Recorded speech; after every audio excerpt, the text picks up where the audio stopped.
Hello and welcome, family. Welcome to this full moon reading. Many of you probably are aware that it also is Lionsgate. There's a lot of stuff out there about Lionsgate. I'm personally not um, a professional astrologer or astronomer.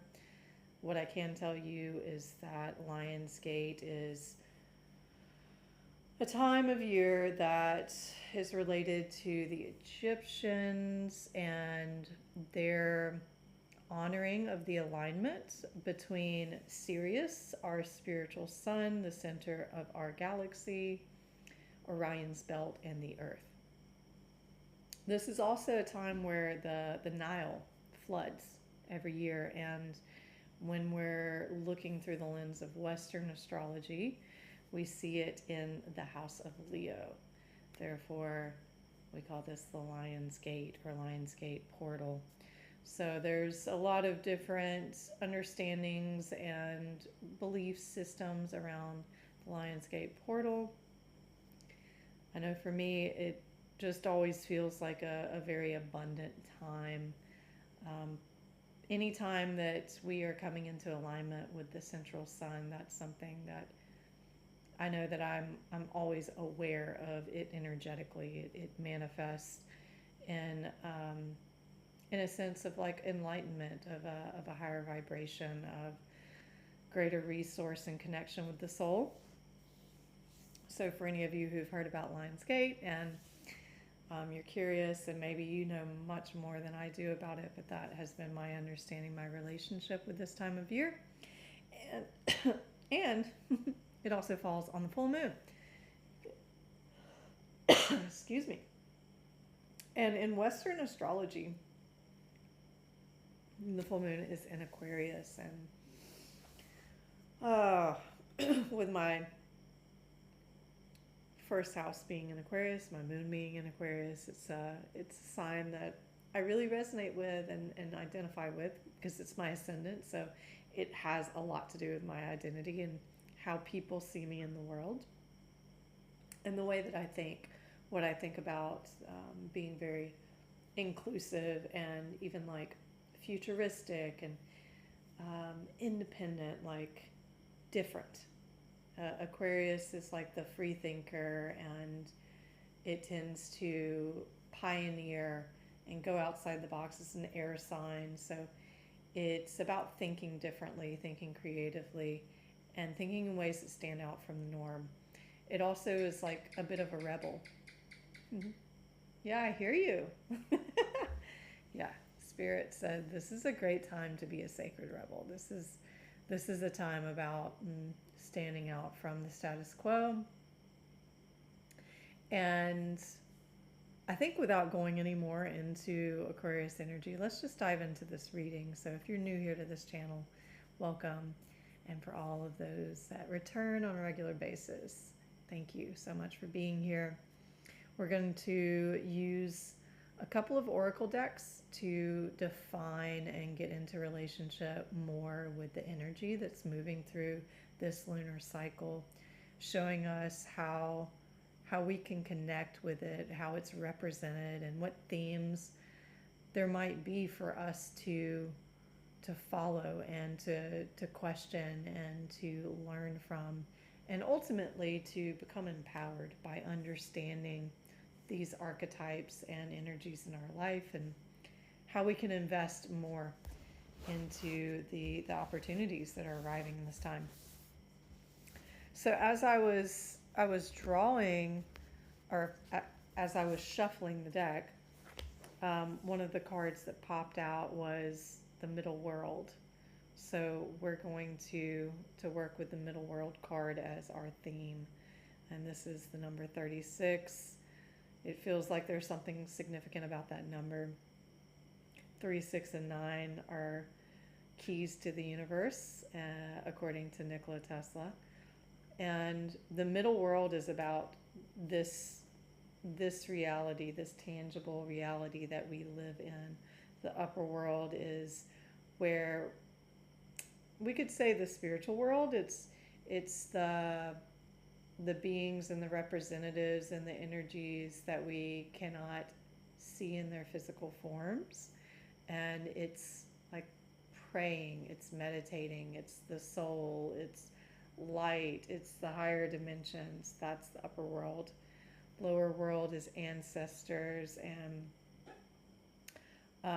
unconscious and we could say like the roots of humanity, the memories of humanity, the core of creation on this earth. The middle world is about being here.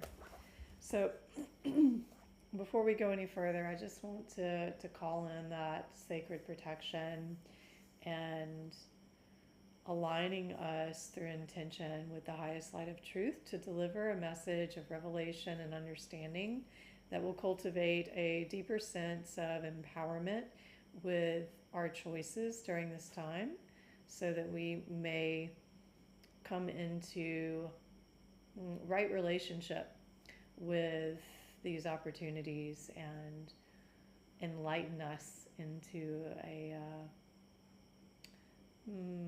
more elevated way of perceiving ourselves and perceiving the world. And so be it. It's so interesting. Like, the energy for me has felt like a bit like a cyclone. It's I can feel so much moving around me and parts of me kind of getting pulled away. And even right now, it's like a little difficult just to maintain the clarity to speak what it is that I'm perceiving, because it feels a bit fragmented. And with this middle world card,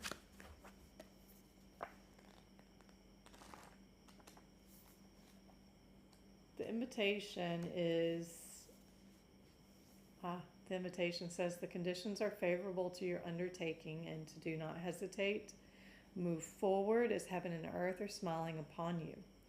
The time is right, so be expedient, but mindful of not being reckless. The world is your playground, and what would require great effort at any other time can be accomplished with ease right now. This is what I've personally been getting. It's been this awareness that right now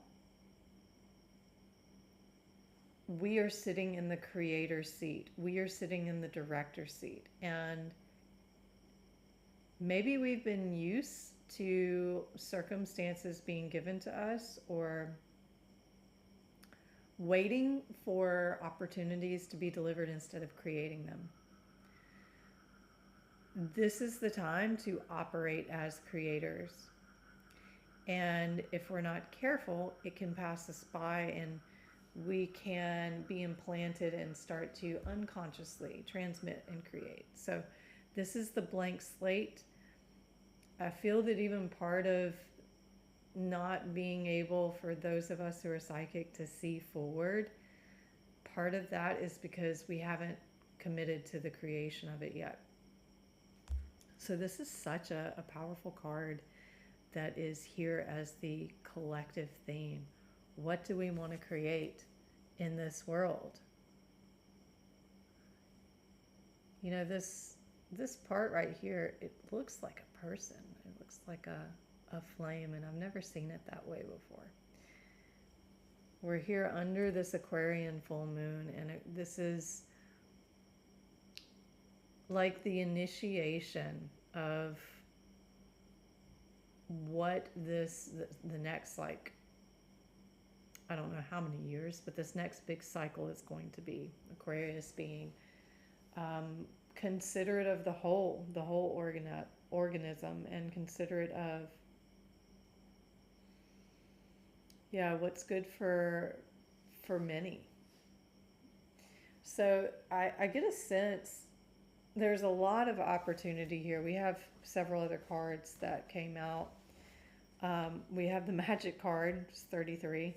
We have the Upper World, and we have the Vision Quest.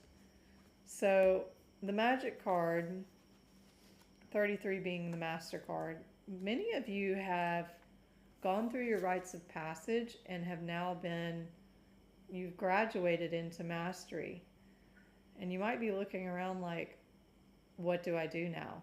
Like, there's no guidepost, there's no training.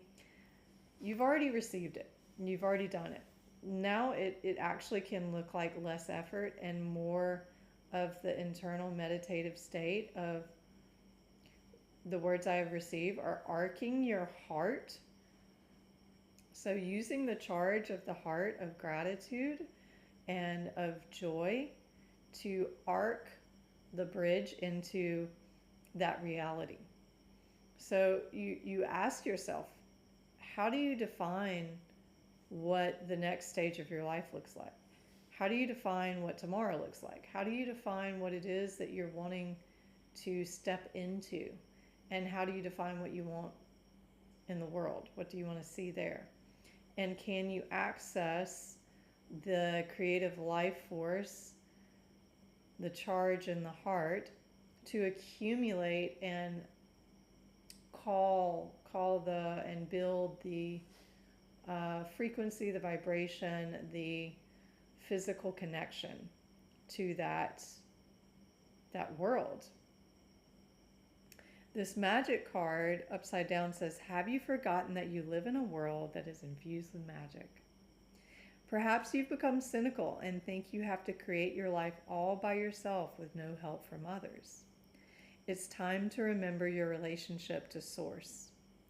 For you are a part of the story of the world, a living spark of spirit living on earth for this short time as an emissary of light. If you look back over your life, you will find many instances in which your actions alone were not the cause of out-of-the-blue coincidences that led you to that new relationship, job, or other important moment on your journey. So how do you stay in this awareness? The answer is simple. If you can be as a little child and cultivate the wondrous curiosity, you will see the magic again and be amazed. Remember, magic is real and in everything. Oh, wow. I would love to hear from you if you have spotted this in your awareness, or if you felt lost in like the minutia and the craze in the world. Are you being really conscious with what you are consuming and that you are actively engaging in the creative process? What is it that you are wanting to create? And are you doing it consciously? Are you taking that time every day to sit in the wonder and to accumulate the goodwill and the vision of that which it is that you're calling in? It won't happen without us participating in this way. We have the help of the upper world. It says to ask for divine helpers for guidance. And if this oracle's already spoken to you, so if there's something you've asked and you've gotten an answer, don't keep asking. Like, accept the answer that you've received and take what's been offered. Says that now you must not deal with the lethargy and the idleness. Now you must deal with the lethargy and the idleness. While support for a new destiny is not yet in place, a new dimension is available to you if you act now.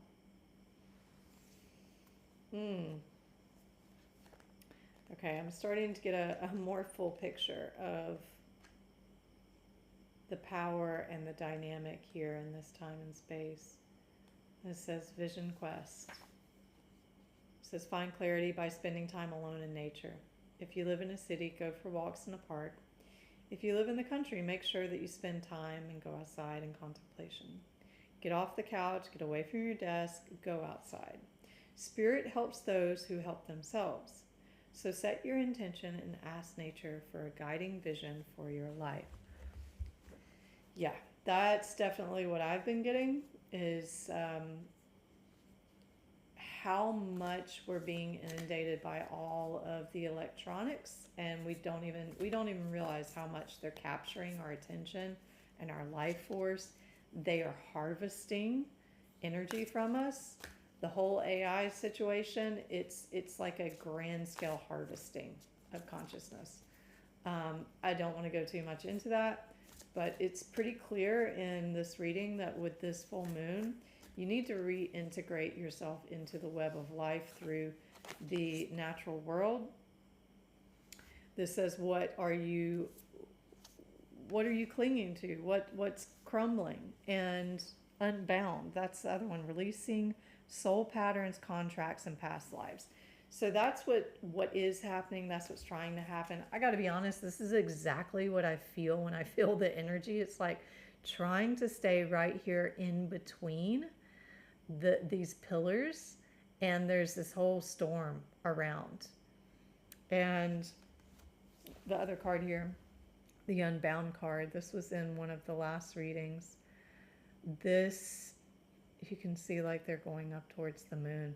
That's how it feels. And if we can get on the ground and get connected with the middle worlds, with the real living organism and pulsing life force of the earth, of Gaia, Terra, Madre, when we can be in touch with that and interlinked with it, then we naturally are going to go through this revival, and the proper channels for elimination will be open and supported.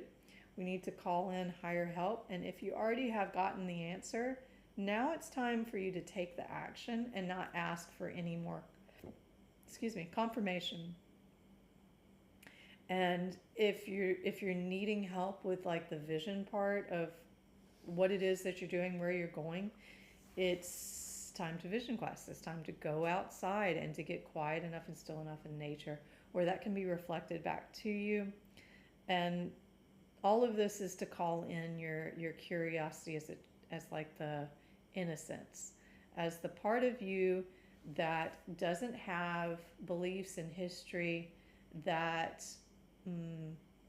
influence your vision going forward. This has to be new. This is a new vision. It is a new world. It has not been seen before. It has not been thought of before, but it certainly has been felt. Yes, yes.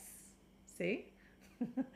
All right. So if you enjoyed this, please give it a like, thumbs up, share it if you think it's helpful. It's really funny how my energy, like, it was very hard to get into this, and this is often what I experience when I'm working, especially in sound healing, is that there's so many discordant energies and so many fragmented energies. It can be hard for me to find myself in the flow around all of the obstacles and the discordance. And then once I start to drop in and start letting go of like my own patterning around speech and thought, and can just let it flow and allow the divining to happen, it seems to be clearing and coming in more clear and stable. So that's the feeling that I have for you on this full moon too, is if you can follow this sequence and this very simple decluttering, deprogramming by going into nature and remembering your power as a creative force, being very protective about what you're consuming, what you're taking in, and what you're allowing to influence your creative process, then we can start to stabilize in this new earth frequency. The old frequencies falling away is very unstable, and we're going to continue to see that. So take that time, stabilize in, connect in the grid, and until we meet again, stay pure, keep it simple. Pura vida.